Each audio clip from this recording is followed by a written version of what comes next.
In the furnace of the North African desert, the 185th Infantry Division, Folgore, a paracadutisti division, faced a clash that seems almost counterintuitive.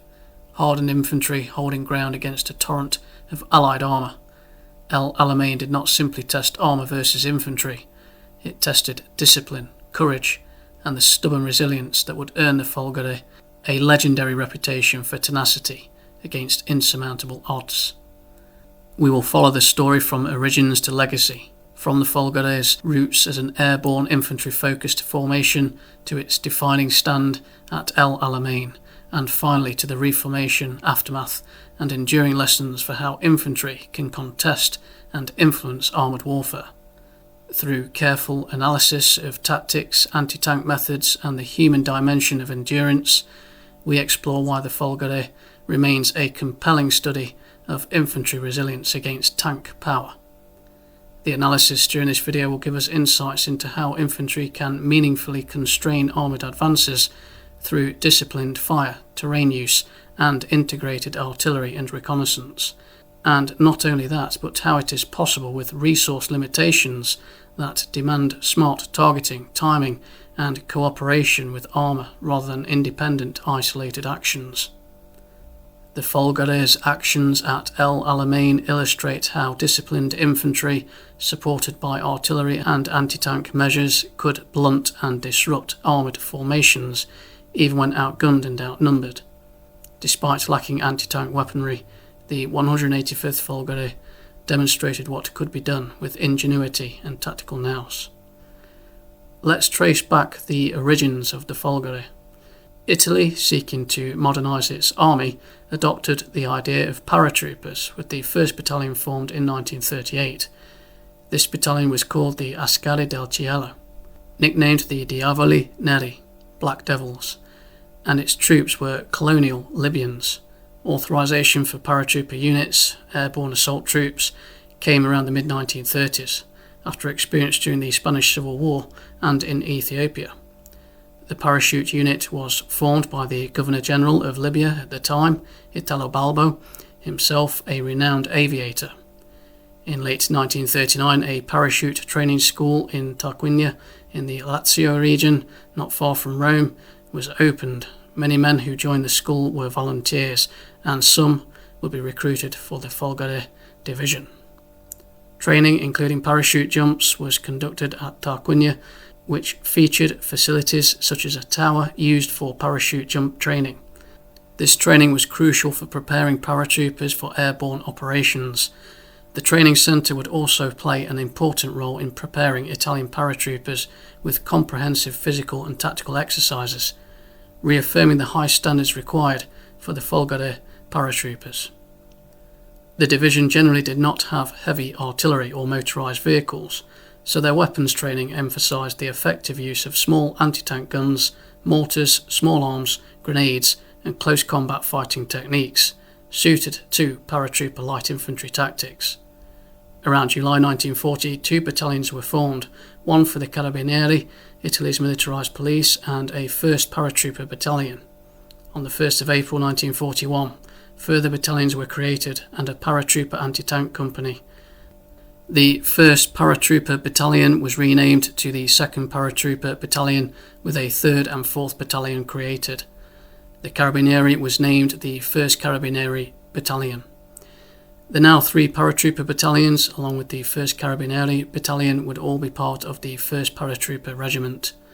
It was in late April 1941 the regiment saw its first action during the invasion of Greece, taking part in the landings on Zanta and Cephalonia. Operations were a success, with airborne assaults taking control of the islands. The 1st Carabinieri Battalion was transferred to Libya in July 1941. The Regio Esercito increased its commitment to training paratroopers and integrating new battalions into the army.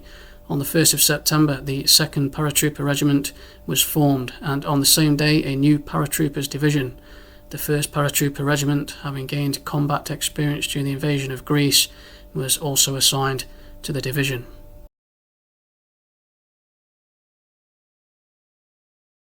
September 1941 also saw the addition of artillery. the 1st Paratroopers Artillery Group supplied with Canona de 4732 anti-tank guns. The Paratrooper Division also included a Signals and Engineer Company. In 1942, 2 more artillery groups were formed, the 2nd and 3rd Paratroopers Artillery Groups. The 3 groups became part of the Artillery Regiment of the Paratroopers Division, which took command of the groups. In March 1942, the 3rd Paratrooper Regiment was formed in Tarquinia and added to the division. The now 3 regiments each had 3 paratrooper battalions. The 8th Paratrooper Battalion, belonging to the 3rd Paratroopers Regiment, was provided with specialised training. The unit would become a Sappers Battalion. Training was given at the Central Engineering School in Civitavecchia.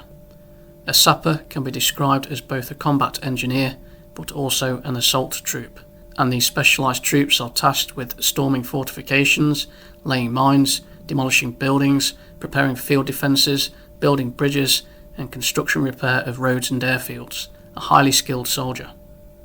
The 8th Paratrooper Battalion completed training by May 1942 and was renamed 8th Paratrooper Sapper Battalion and assigned to the division. In July 1942, the decision was made to send the Paratrooper Division to North Africa. Operazione C3, the invasion of Malta, was postponed. The First Battle of El Alamein was close to its conclusion, the battle ending with a stalemate between the Axis and Allied forces. The division would be sent to the Panzer Armour Africa at El Alamein. The Paratrooper Division would be changed to its legendary name, the 185th Infantry Division Folgore. The reason for the name change was due to the division fighting as infantry in North Africa. There would be no need for the parachutes. The Folgore would travel in auto-troop transporters. There were name changes for the 3 paratrooper regiments, the 185th Infantry Regiment Folgore, along with the 186th and 187th. Artillery Regiment for the Paratroopers Division was renamed to the 185th Artillery Regiment Folgore. Only the 186th and 187th Infantry Regiments were deployed to North Africa. The 185th Regiment remained in Italy and transferred to the 185th Infantry Division Nimbo. Nimbo was really a 2nd Paratrooper Division. Despite the 185th Infantry Regiment Folgore transferring, its 2nd and 4th Battalions were ceded to the 187th Infantry Regiment Folgore and sent to North Africa as well. In total, the division would send 7 small parachute battalions and the Sappers Battalion. These units would be supported by the 3 artillery groups of the 185th Artillery Regiment. The 185th Folgore would be armed considerably better than many infantry units previously sent out to North Africa. The Folgore Division was an assault force equipped with automatic weapons. Soldiers would be armed with Beretta M38 submachine guns, although not all, and some were issued with the Carcano M91 carbine rifle. Infantry would be supported by machine gun squads operating tripod-mounted heavy machine guns, the Breda Modello 37 and Breda Modello 38 machine guns, and the light machine gun, the Breda Modello 30. Battalions also included a platoon of 3 mortar squads that would also provide support using the 81mm Modello 35 mortar, a very effective weapon for direct fire support against enemy infantry. Primary anti-tank capability came from the Artillery Regiment and anti-tank companies, the Canone de 4732 anti-tank guns. This would not be considered heavy artillery for the time, not the best weaponry for anti-tank purposes. However, it was chosen because it was small and could be air-dropped. It was fitted on a special pallet with a parachute. The 4732 could also provide direct fire support against infantry as well as anti-tank use. But the soldiers could also provide anti-tank support using hand grenades and improvised explosives. Engineers and sappers could also lay mines to disable tanks. The training of these soldiers provided effective methods for countering enemy armour, working alongside anti-tank regiments. The 185th Infantry Division Folgore were ready, prepared and well equipped. The British and Commonwealth forces in North Africa would soon witness the fierce, effective fighting of the Thunderbolt.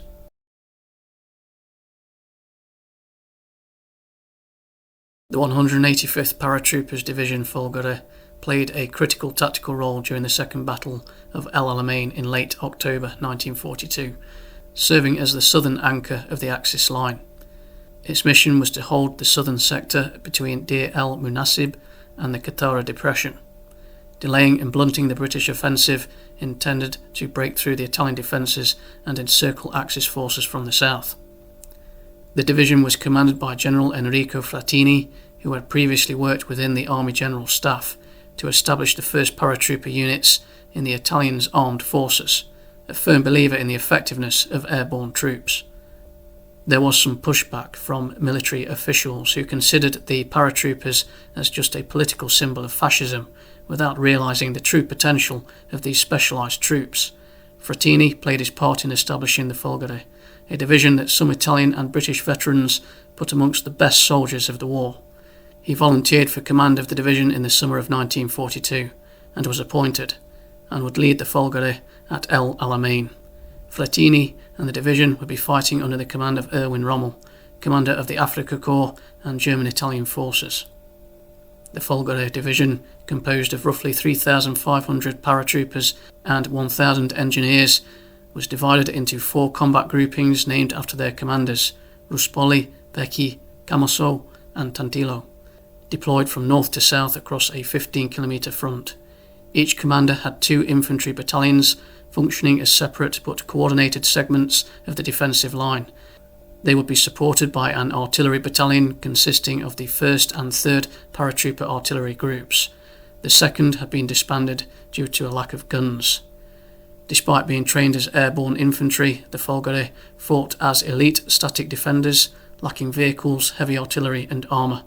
Their defensive strength relied heavily on extensive minefields, prepared positions and mobility on foot between strong points.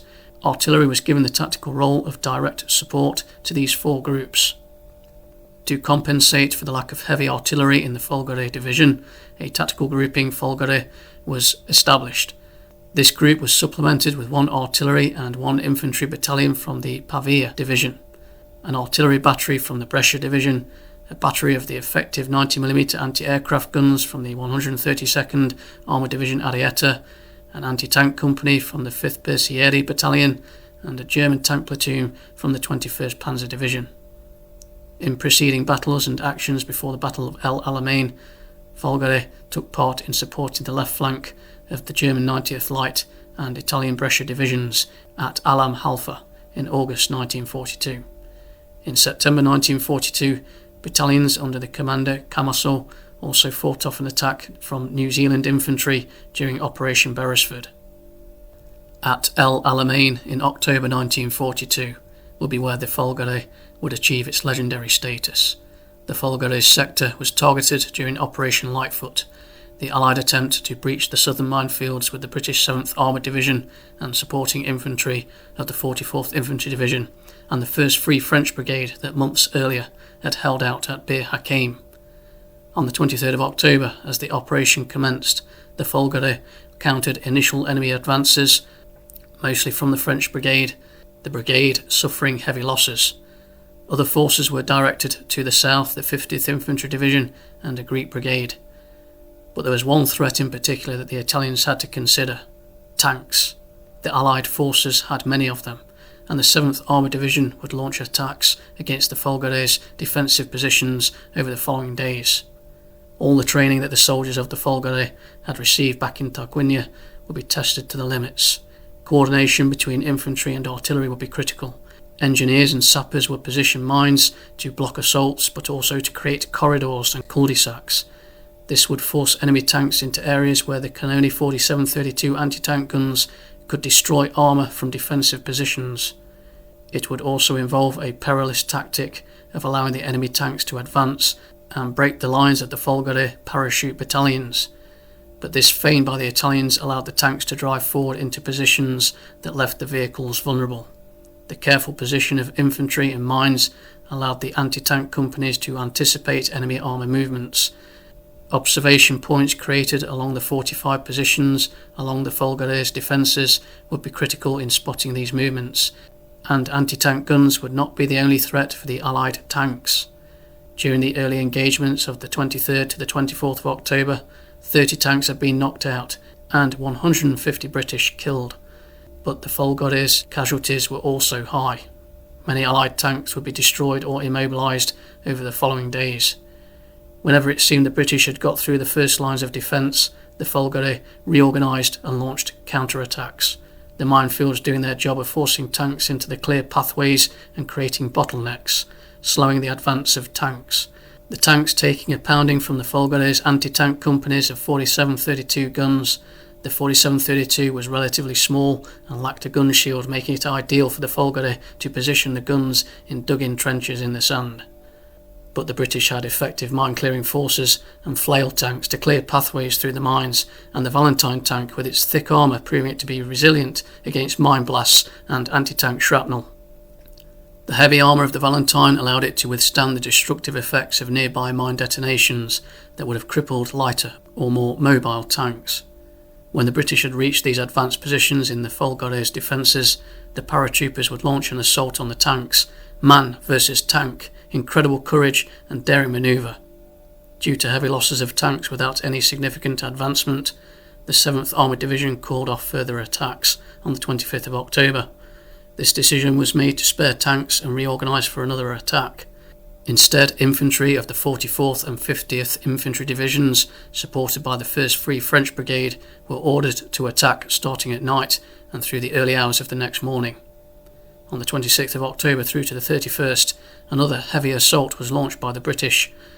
The 7th Paratrooper Battalion of the 186th Infantry Regiment Folgore, led by General Carlo Mariscotti Ruspoli, demonstrated that the infantry would be a considerable threat for Allied tanks advancing into the cul-de-sacs.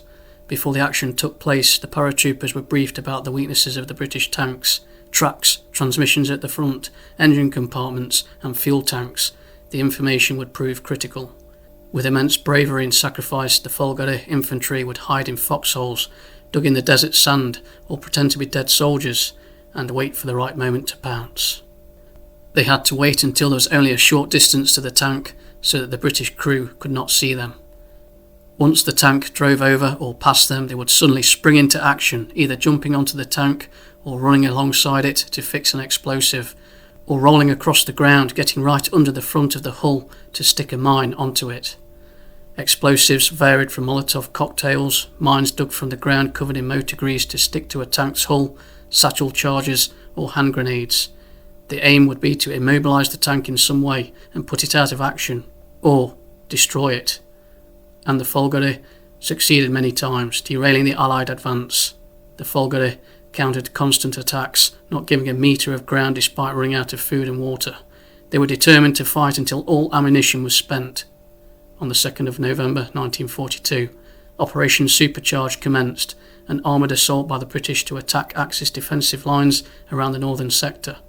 Montgomery had little luck penetrating the southern flank, the Folgore proving too strong even for the British tanks. The British had opened a breach in the north flank, and Erwin Rommel, leading the Axis forces, ordered the retreat. German and Italian divisions surrendered, and some like the 132nd Armoured Division Arietta were lost. On the 6th of November, the remainder of the Folgore Division surrendered. They were the last to surrender at El Alamein.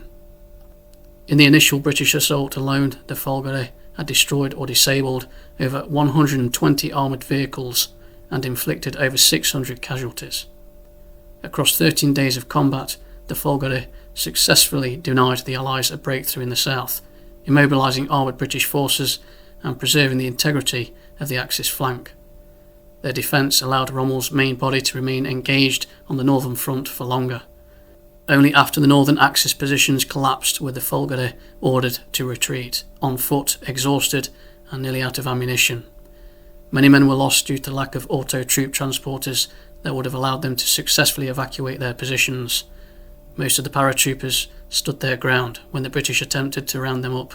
The men of the Folgore had their weapons drawn, standing, deprived of water and out of ammunition. The cry of the Folgore was followed with order to surrender, but the British gave the Folgore an honour of arms, allowing the paratroopers to retain their weapons on surrender.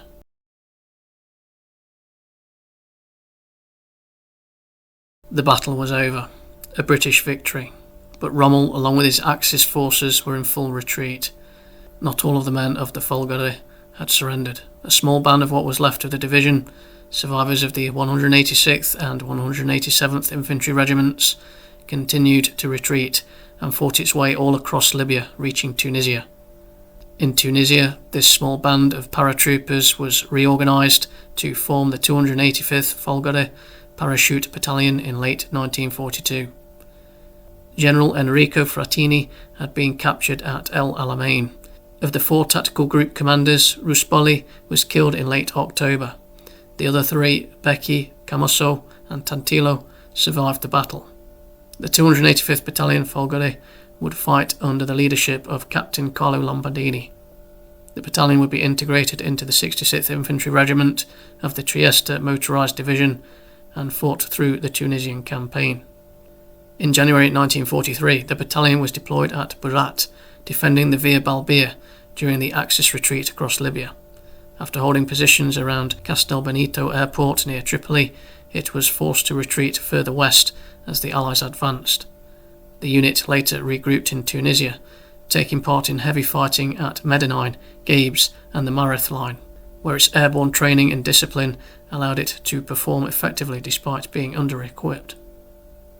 The battalion's most famous and final action occurred at Takruna, Tunisia, on 20th of April 1943. There, approximately 180 Folgore paratroopers, fighting alongside parts of the Italian Granatieri and a German company, held their ground against New Zealand infantry forces of the 2nd New Zealand Division. Despite being heavily outnumbered and surrounded, the Italians fought to near annihilation, with only about 50 survivors remaining.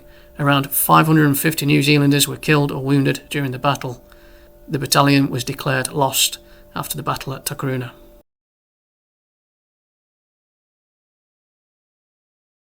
The 285th Folgore Parachute Battalion is remembered as the final combat formation of the Italian Folgore paratroopers in Africa.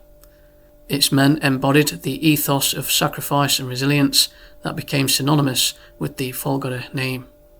But it would not be the end for the name. In September 1944, the Italian co-belligerent army, now at war with Germany, formed the combat group Folgore. The group formed with soldiers and equipment from the disbanded 184th Infantry Division, Nembo. After post-war reorganisation and further attachment of infantry regiments, the group was elevated to division status and named the Mechanised Division Folgore. This division was active until 1986. In 1963, the Paratroopers Brigade Folgore was formed. Today, this modern Paratroopers Brigade of the Italian Army continues this legacy as an elite airborne unit.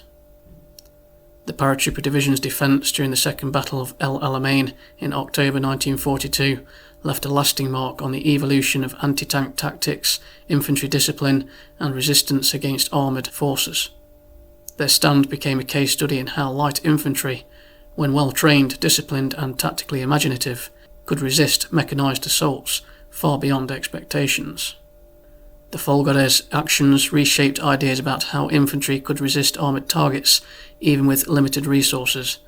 Armed mostly with 47mm anti-tank guns, mines and improvised explosives like Molotov cocktails, they demonstrated that small caliber weapons could be devastating when combined with careful terrain use, camouflage and coordination between minefields and gunnery positions.